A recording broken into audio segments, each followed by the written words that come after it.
Hi guys, welcome back to my channel. If you're not seeing this image playground application in your iPhones, I'll show you how you can do that and why it's not working in your phone. So guys, first of all, the requirements. Let's jump to this settings app and I'll show you what you have to do. So first of all, make sure your iPhone is running on iOS 18.2. If it's running on 18.2, if it's running on uh, other than 18.2, it will not gonna work.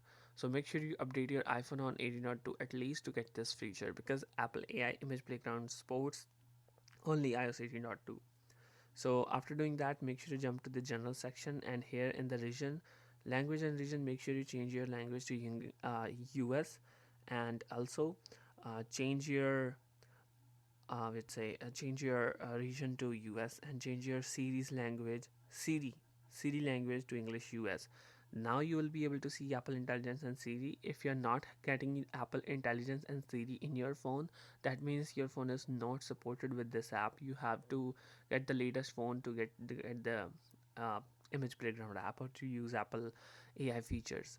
So only phones supported with this function are iPhone 15 Pro, Pro Max, and iPhone 16 whole lineup series, right? So as you turned on the Apple Intelligence in your iPhone, you will be able to see this image playground app in your phone. So if this app is still not working, it needs to download some of the files. So make sure you wait for it connected with your phone. Connect your phone with the Wi-Fi, stronger Wi-Fi network, and connect it with power.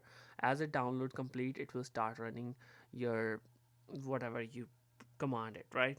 So you can add anything you want to add in your photos, so you'll be able to get this. So that was a whole simple fix. Hope you guys find this method helpful. Thanks for watching. Stay tuned. Thank you so much, guys. Peace.